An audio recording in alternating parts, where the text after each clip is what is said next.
السلام علیکم ورحمۃ اللہ وبرکاتہ۔ جی صاحب، میں نے پوچھنا ہے کیا غسل جنابت اور غسل حیض دونوں اکٹھا کیا جا سکتا ہے؟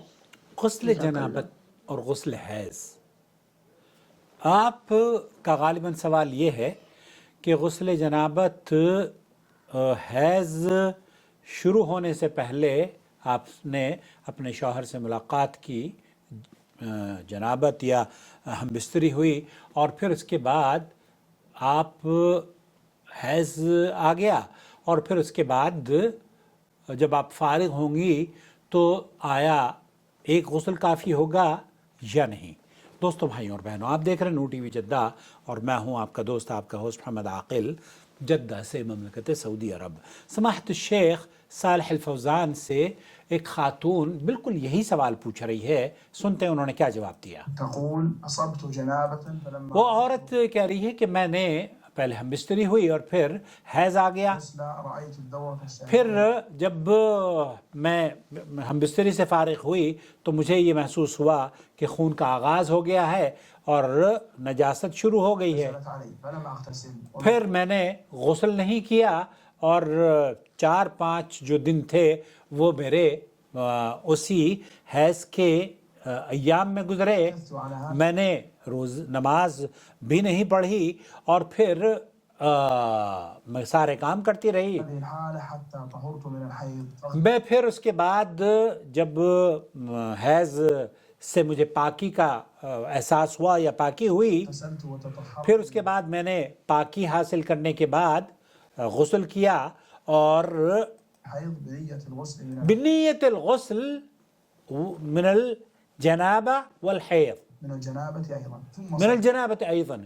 تو ایک عورت نے اس نیت سے غسل کیا کہ وہ ہم بستری یا جو اس کے اوپر جو غسل تھا، غسل جنابہ، وہ بھی کر رہی ہے اور حیض بھی کر رہی ہے۔ صليت وأديت الفرائض وبعض الطاعات، اس کے بعد جو مجھ پر واجب تھا، اللہ کے احکام بجا لانے میں نے شروع کر دیے۔ فهل عملي هذا صحيح؟ فہل عملی هذا صحیح، تو کیا یہ عمل میرا درست تھا؟ افتوني جزاكم الله خيرا۔ ہمیں فتویٰ دیجئے، اللہ تعالیٰ آپ کو جزائے خیر سے نوازے۔ هذا العمل صحيح یہ عمل آپ کا درست ہے۔ شیخ صالح الفوزان فرما رہے ہیں إذا كان على المرأة جنابة ثم اذا كان آپ کے اوپر اگر غسل جنابت تھی أصابها الحيض اور پھر اسی کے بعد آپ فوراً حیض آ گیا، انقطع دمها آپ کو پھر جب پاکی ہوئی اغتسلت اور پھر اس کے بعد آپ نے پاکی سے غسل کیا، الحدثين اور غسل اس نیت سے کیا کہ میں دونوں چیزوں کا غسل کر رہی ہوں۔ انما الاعمال بالنیات، اعمال کا دار و مدار نیت پر ہے۔ اگر آپ نے نیت نہیں کری ہے تو اب آپ کا غسل نہیں ہوا ہے۔ لیکن وہ مفتی طارق مسعود صاحب تو یہ کہتے ہیں کہ پانی بہا لو تو بس غسل ہو جائے گا، پانی بہا لو تو وضو ہو جائے گا۔ میری ویڈیو آپ دیکھ لیجئے اس ٹاپک پر، مفتی طارق مسعود صاحب کی اس کا میں نے جواب دیا ہے۔ شیخ صالح الفوزانی فرماتے ہیں صرف پانی بہانا کافی نہیں ہوگا، انما الاعمال بالنیات، متفق علیہ حدیث ہے۔ اللہ کے رسول صلی اللہ علیہ وسلم نے فرمایا ہے اعمال کا دار و مدار نیتوں پر ہوتا ہے۔